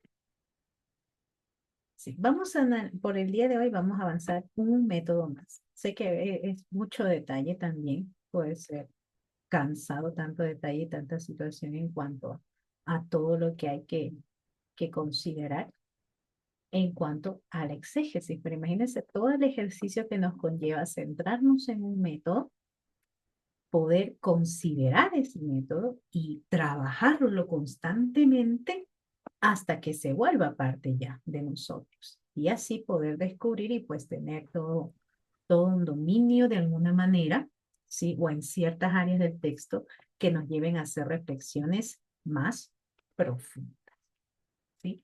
Vamos a ver por ello un método más dentro de los diacrónicos, ¿sí? Para que ustedes ya lo tengan en cuenta y ya lo vayan pensando también, reflexionando en cuanto a sus trabajos finales, que como les digo, les debo a una descripción del trabajo final.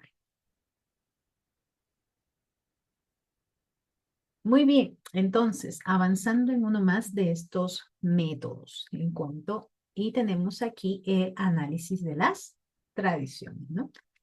Respondiendo a que pertenece a los métodos diacrónicos, pues el análisis de las tradiciones también nos lleva a esa búsqueda histórica, ¿no? Y evolutiva del fenómeno, en este caso, del estudio del texto bíblico.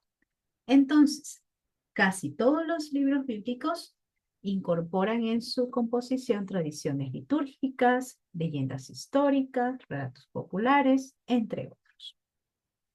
Este método permite, como bien nos dice su título, pues, identificar las tradiciones. ¿Y qué más? Pues obviamente rastrear su historia. Perdón. Desde el texto en que se encuentran, este análisis de tradiciones es bastante complejo porque dentro de su reto, por decirlo así, o dentro de ese esfuerzo que realiza este método exegético, es que identifica la tradición y trata de buscar lo más atrás en su historia con la intención de llegar de alguna manera, otra vez por algún vestigio o rastro, alguna tradición, lo cual sabemos que es ya bastante complejo porque aquellos que emitieron el primer mensaje de manera oral ya no constan, ¿no? Ya no están. Entonces, ese es el gran desafío porque trata de poder ir en lo más atrás de la historia para de alguna manera poderse, como dice aquí, llegar a ese estadio más primitivo, saber de dónde surgió esa tradición oral. ¿De dónde provino? ¿Quiénes fueron quizás aquellos que la transmitieron? Si hubo algo de constancia acerca de eso. Entonces, realiza su mayor esfuerzo hacia esa parte. Ahora bien, cuando se rastrea la historia de la tradición, es posible identificar, y por eso es que busca, las situaciones vitales. Por ello es que busca, por ello es que trata de ir a lo más profundo, ¿sí? Por las que esa tradición fue pasando, es decir, la evolución. Desde aquel momento oral, ¿cuáles fueron esos cambios? ¿Cuáles fueron esas adecuaciones que se realizaron a la tradición para que se encuentre como tal plasmada dentro del texto bíblico? Así como los distintos usos e interpretaciones que se hicieron de ellas hasta llegar a lo que tenemos plasmado en el texto. Entonces, busca la tradición desde su origen, procura llegar a lo más primitivo de esta, ¿sí? Considerar su evolución y cuáles fueron quizás, como digo, esos cambios que tuvo que darse en ese transcurso de tiempo para que haya llegado hacia la forma en que se encuentra plasmada en el texto bíblico. En el Antiguo Testamento sí se pueden descubrir o se hallan algunas tradiciones que fueron transmitidas de diferentes formas literarias. Por ejemplo, si vamos a leer ciertas secciones. Alguien que busque Éxodo 4, no exégesis, perdón, Éxodo 14, no exégesis 14. Este es un libro apócrifo. Vamos a Éxodo 14. Yo voy a buscar Éxodo 15. Alguien que por favor busque Deuteronomio 26, del 5 al 9. Y alguien más que busque Deuteronomio 5, 15. ¿Sí?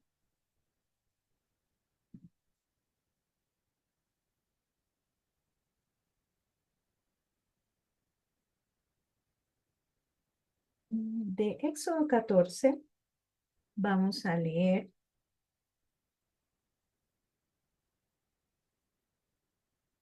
del 13 al...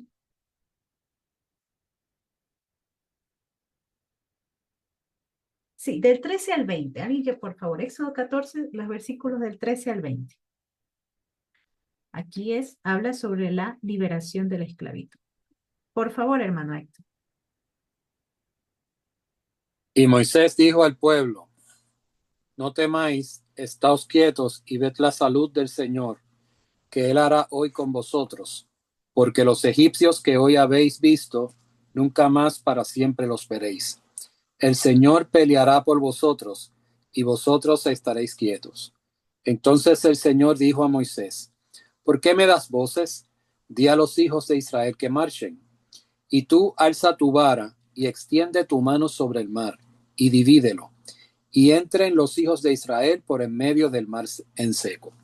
Y he aquí, yo endureceré el corazón de los egipcios para que los sigan, y yo me glorificaré en el faraón, y en todo su ejército, y en sus carros, y en su caballería, y sabrán los egipcios que yo soy el Señor, cuando me glorificaré en el faraón, en sus carros, y en su gente de a caballo. Y el ángel de Dios, que iba delante del campamento de Israel, se apartó, e iba en pos de ellos. Y asimismo la columna de nube que iba delante de ellos se apartó y se puso a sus espaldas.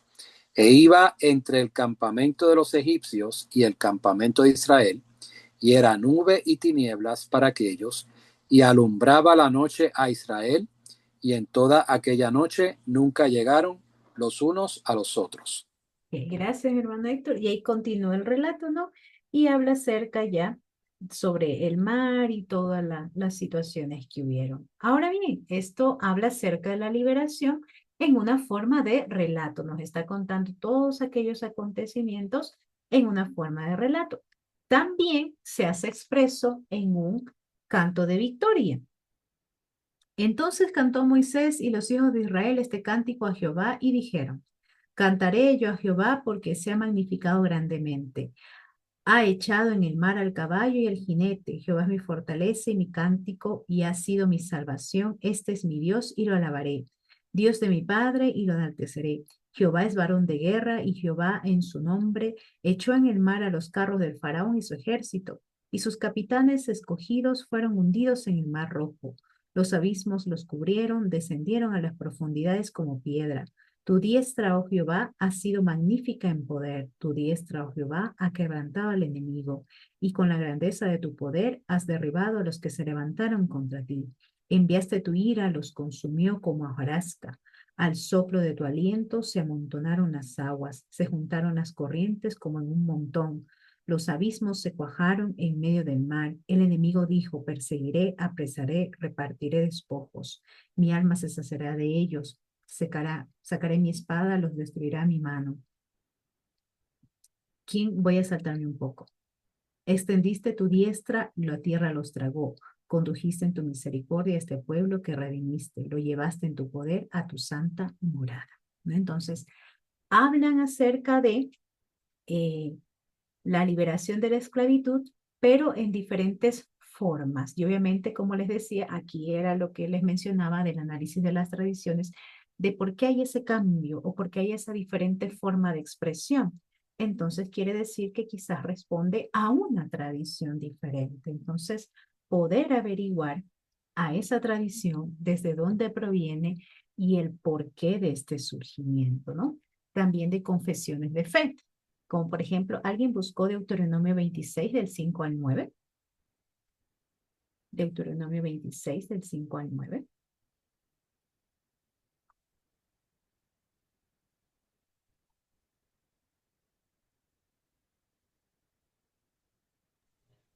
¿Alguien tiene? Dice, Por favor. em, entonces tomarás la palabra y delante del Señor tu Dios dirás, un arameo errante fue mi padre, con pocos hombres emigró a Egipto y allí se quedó a vivir.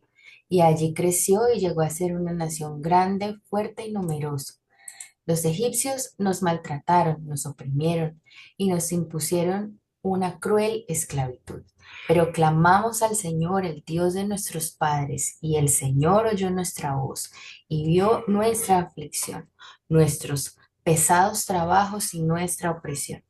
Entonces el Señor nos sacó de Egipto con mano fuerte y brazo extendido y con señales y portentos que causaban terror.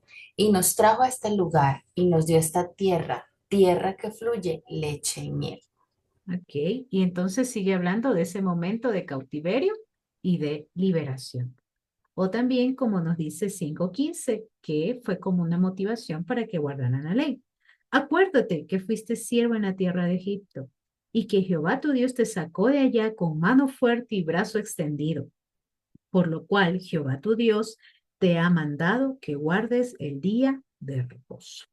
¿No? Entonces, tienen de alguna manera la misma temática, pero la forma de expresarlo es diferente. Entonces, eso ya nos llama la atención de saber el por qué responde de esa manera o a qué tradición responde. Como dice a continuación también, la tradición del sábado como día de descanso y culto a Yahvé.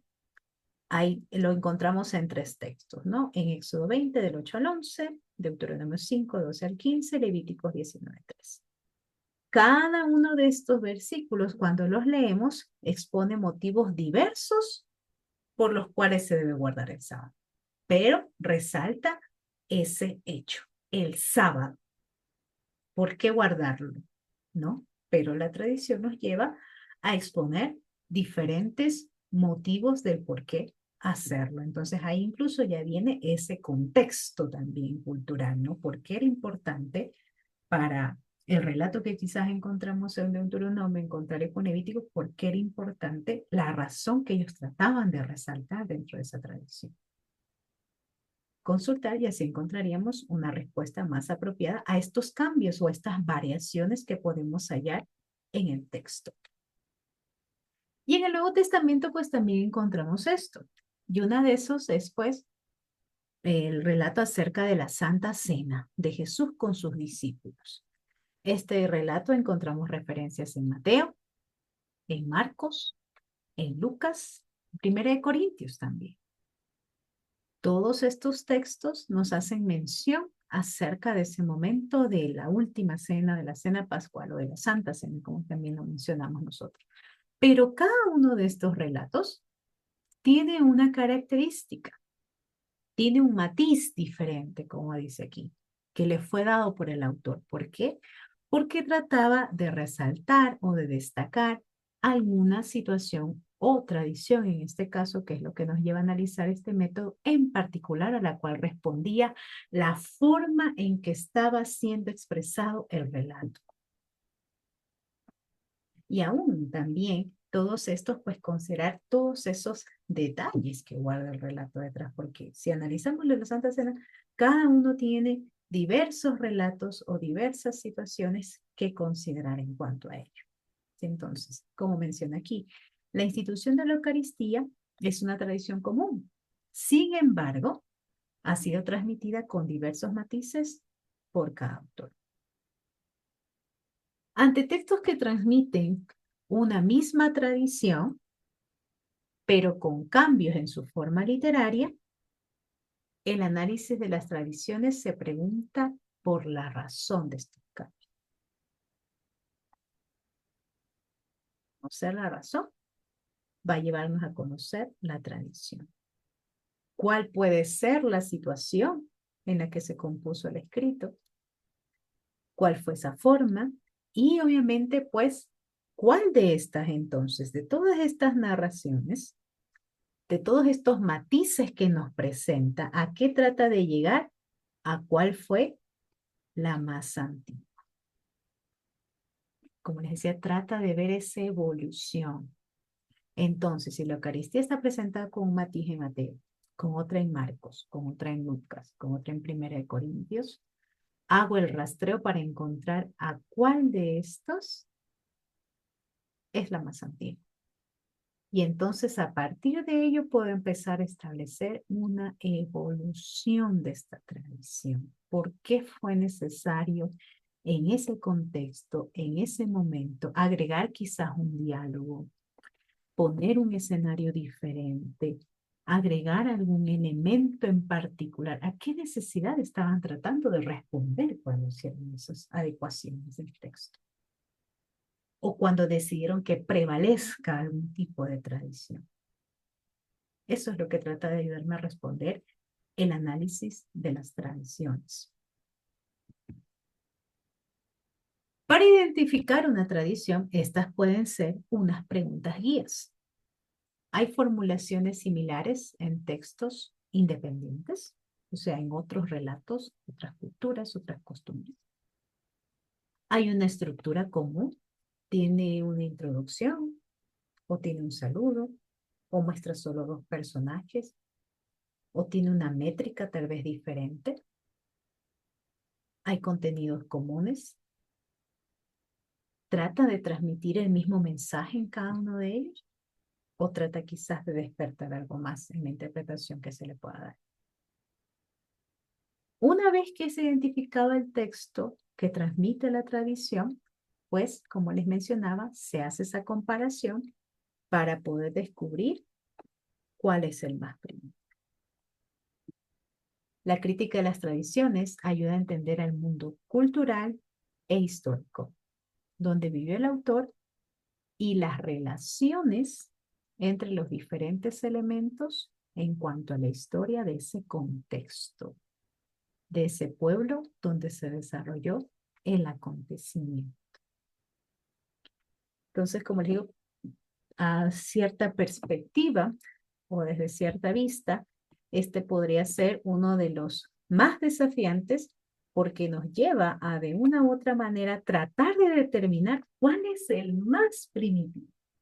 Y si ya para quienes empezaron con esta labor encontrar ese primitivo fue complejo, imagínense poder llegar a este tipo de situación, ¿no? Que ya obviamente pues requiere un estudio especializado y de mayor detalle, pero es uno justamente, como decía Kruger y compañeros, pues justamente es ese camino que nos trata de llevar al fin de poder interpretar el texto de una manera apropiada. ¿Sí? Comentarios, preguntas, interrogantes, algún tipo de situación. Pastor, no le escucho. Ahí me escuchas, el profe. Ahora sí. Ok. No, profe, escuchando esto, entonces se me viene una pregunta con respecto a lo de las tradiciones, hablando acerca de la Santa Cena, de la Eucaristía. Okay. Cuando estábamos viendo la clase con el profesor Yatensi acerca de la literatura patrística, nos encontramos con la didaqué o la didaché, y entonces que también habla acerca de eso y que dentro de esa construcción de esta didaqué, ¿sí? También se habla de eso y pueden ser unos escritos, según lo que hablaba el doctor Yatensi, que algunos son posteriores, pero que la idea que está más anterior en ese sentido, y él daba su opinión diciendo que ese libro hubiese podido quedar dentro de el canon, pero como por ciertas razones pues no quedó. Entonces, recurrir también a esos textos dentro del formato de esa indagación, o sea, buscar el pastor de Hermas, bueno, Exacto, ajá, sí. cantidad de herramientas y de textos que ya hemos aprendido dentro del estudio, también es lógico, porque muchas veces a veces se cita aquí solamente la Biblia canonizada, pero no unos textos que de pronto no se tienen dentro de ese, Del canon de, establecido, correcto, a del eso me refiero. cuadrito establecido. Sí, No, sí, es válido, obviamente. Eh, E incluso usted va a ver que muchos estudiosos y citan, ¿no? En la Didache, ¿no? O en estos rollos, y son cosas que uno dice, no están dentro del canon. Y es exactamente eso. Porque obviamente desconocemos cuáles fueron esas condiciones exactas que los llevaron a estar lejos, pero no descarta que sea un documento serio y que por su datación de antigüedad nos puede llevar justamente más cerca de tratar de encontrar ese primer sentido. Así que es completamente válido, completamente válido. Un documento serio que es completamente válido, en este caso la Didache, ¿no? Y como también usted mencionó el Pastor de Hermas y otros textos que pues nos pueden dar luces sobre justamente el estudio del texto bíblico, en este caso el estudio exegético. Bien, si no hay otro comentario, otra duda, otro aporte, sé que es mucha información para tan poco tiempo. Sé que es mucho detalle que hay que tener en cuenta de cada método, pero la intención es justamente ir abriendo todo este espacio para que ustedes ya puedan ir definiendo, viendo todo en cuanto a su trabajo final, porque su trabajo final va a ser desarrollar como les mencioné al inicio, desarrollar un exégesis, ¿no? Donde ustedes pues elegirán cuál es el método sobre el cual ustedes desean acercarse, usarlo como herramienta para acercarse al texto de su elección, ¿no? Entonces, y el día de hoy, como les mencioné, quería avanzar solo esos tres métodos para el día de mañana continuar, quizás hacer algo un poco, un ejercicio más práctico que nos acerque un poquito más, que nos dé más luces sobre estas temáticas. Y pues si no hay ningún otro comentario, alguna otra, mis queridos hermanos, el día de hoy son libres a partir de este momento. Si no tenemos quizás nada más que comentar. ¿No? Ok, muy bien. Nuestra muchas hermana gracias, Ángela profe. nos dio la aprobación. Gracias, mis queridos hermanos. Descansen, bendiciones. No, y Zulay también, profe. Zulay Ah, también está muy bien, llena de está alegría. aprobado. Yo sé que Ah, siente Muchas gozo gracias. en su Dios alma bendiga. con este tipo de noticias. Que sí, sí. descansen, bendiciones. Gracias.